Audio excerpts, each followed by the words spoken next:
What do you mean Patrick will be the CEO? I'm the one who saved this hotel.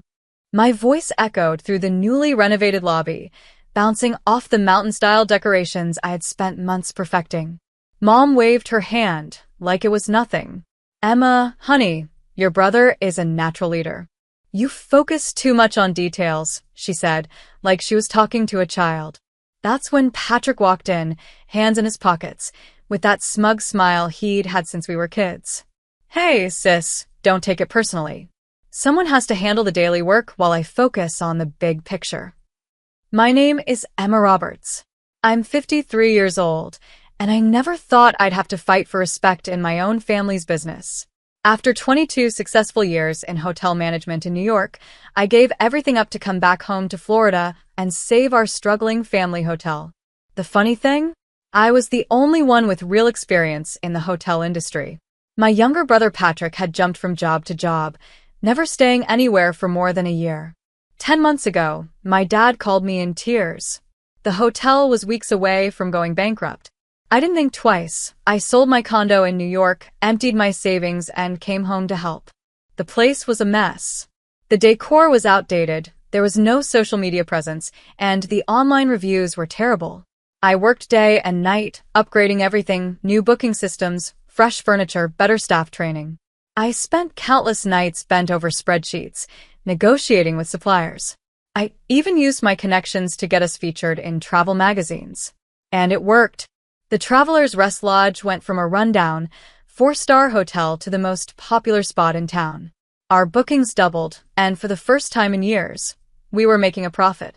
Every detail, from the locally made artwork to the improved guest services, was chosen carefully to create the best experience possible.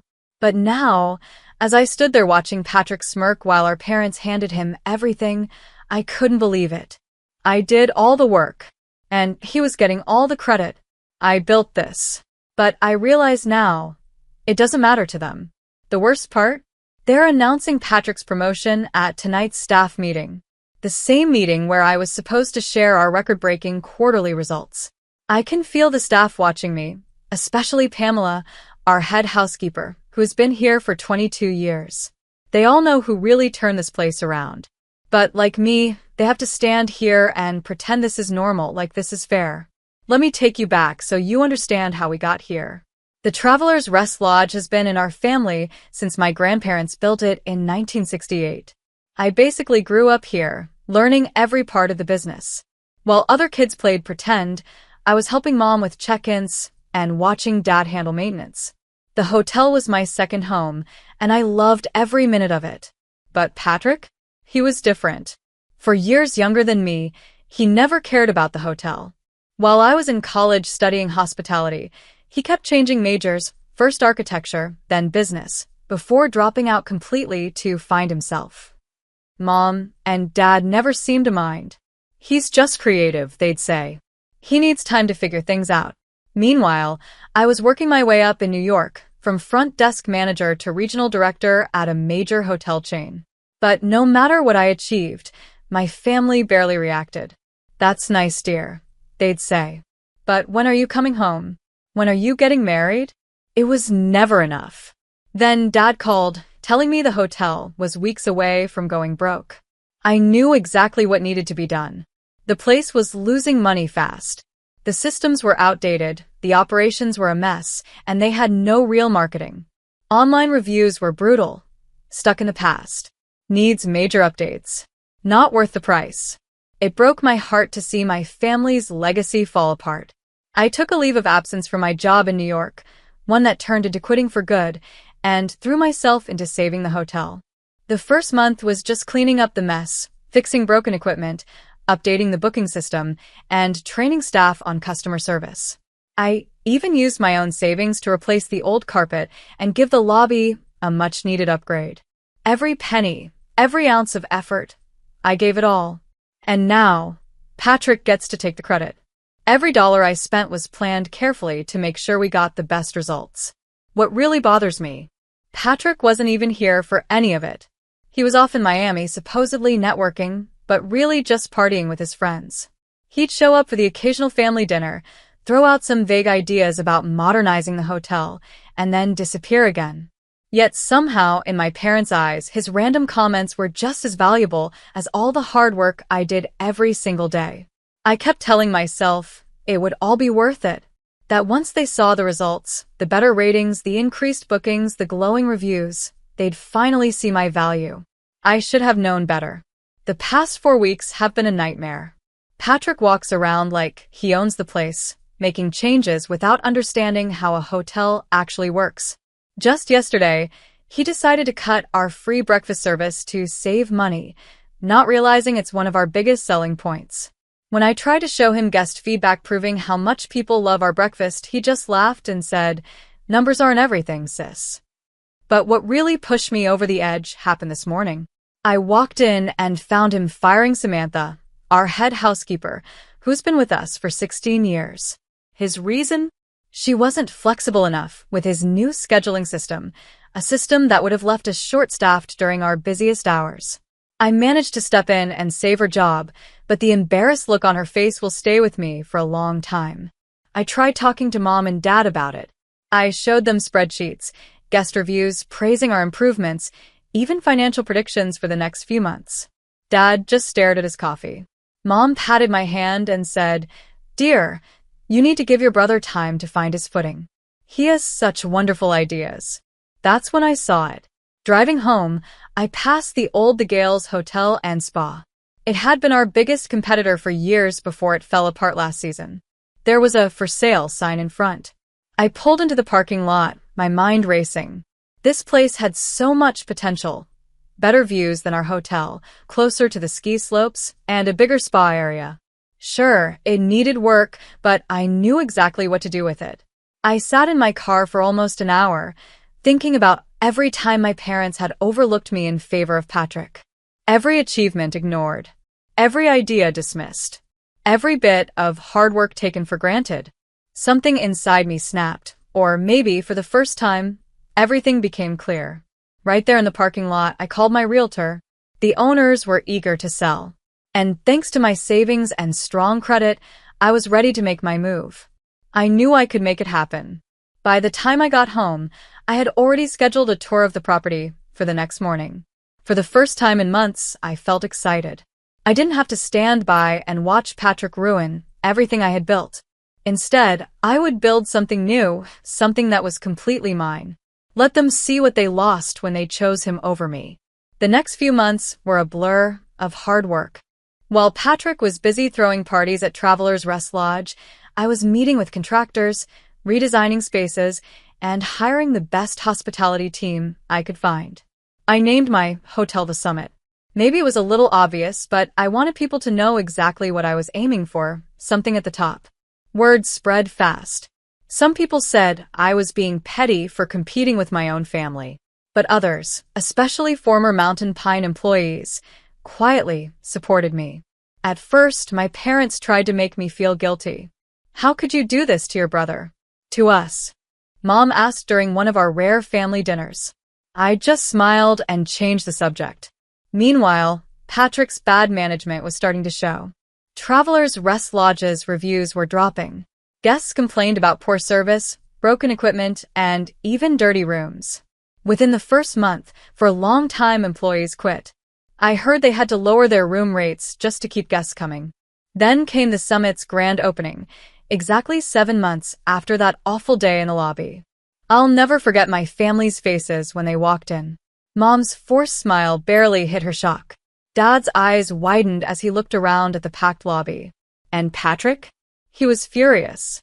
The local newspaper was there, taking photos and interviewing guests about Aspen Dental, Miami, Florida's newest luxury destination. Patrick pulled me aside near the bar, his voice low and angry. "You're trying to destroy us." I just smiled. "No, Patrick. This is me succeeding despite our family." The difference between our hotels couldn't have been clearer. While Travelers Rest Lodge struggled with basic upkeep, the Summit was making headlines for its eco-friendly features and high-end amenities. Everything I had wanted to do at Mountain Pine but was shut down for, it was now a reality here, locally sourced food, a state-of-the-art spa, and a guest experience designed to be unforgettable. This time, no one could take it away from me. I had built exactly what I imagined. But success came with its own problems. Other hotels started copying our booking system. Some people in town, old friends of my parents, started whispering that I was tearing the family apart. Even some loyal guests from Travelers Rest Lodge felt guilty about choosing my hotel over theirs. The real challenges started as the summit became more popular. Vendors I had worked with at Travelers Rest Lodge suddenly got pressured not to do business with me. My mom had a strong social circle in town, and suddenly some longtime family friends stopped meeting me for coffee. I even lost my seat on the local tourism board. Apparently, it was now a conflict of interest. But I wasn't going to let small-town politics ruin what I had built. When local vendors hesitated, I found better ones in Miami. When the tourism board shut me out, I focused on building direct relationships with ski tour operators. Every challenge only made me work harder and think smarter. Then came the biggest test of all. Mom and Dad showed up at my office one morning looking worried. The bank was threatening to take Travelers Rest Lodge. Patrick's mismanagement had finally caught up with them. They wanted me to come back. Not as CEO, of course. Just to help Patrick learn how to run the hotel. We're family, Mom pleaded. You can't just let the hotel fail. I looked at them, sitting across from me in the office I had built from scratch, and felt strangely calm. I offered to help 10 months ago, I said. You chose Patrick. Now you have to live with that choice. Dad tried another approach. Think about your grandfather's legacy, he said quietly. This hotel has been in our family for generations. I did try to protect that legacy, I shot back. You're the ones who handed it over to someone who treats it like his personal playground. After that, the rumors got worse. People called me the ungrateful daughter, the bitter sister, the woman who turned against her own family out of spite. Some days, the gossip hurt more than I wanted to admit. But every morning, I walked into the summit's lobby, saw my vision come to life, and knew I had made the right choice. My team became my new family. Many were former Mountain Pine employees who had left, fed up with Patrick's careless leadership.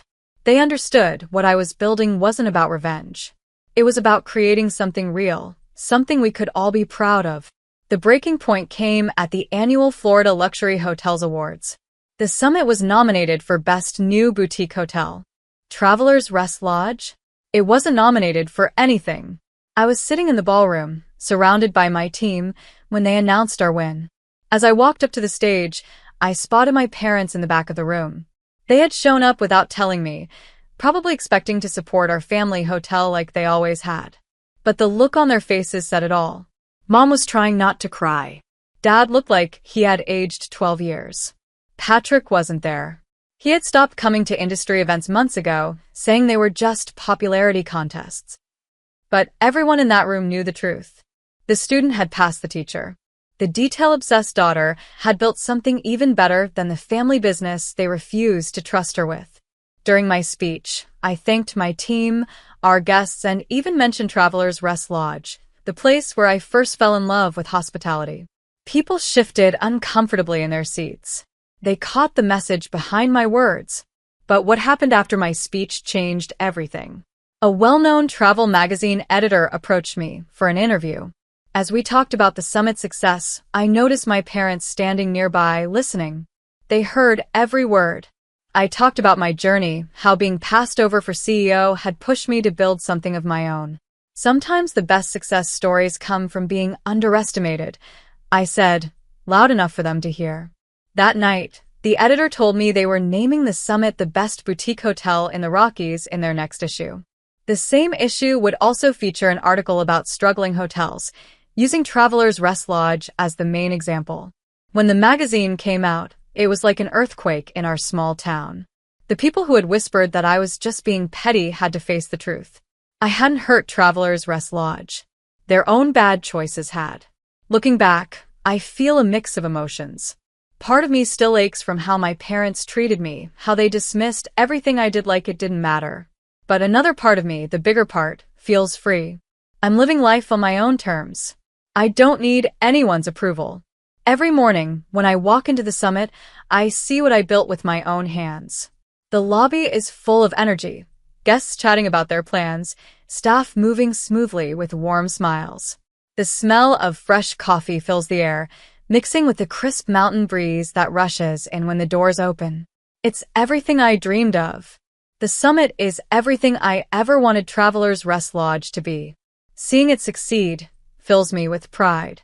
My team at the summit feels like family in ways I never expected. Many of them, like Pamela and Carolyn, used to work at my parents' hotel, but left because they saw the same lack of leadership I did. They've played a huge role in making the summit a success, and their loyalty humbles me. Pamela often jokes that, for the first time, her experience and ideas actually matter. I know exactly how she feels.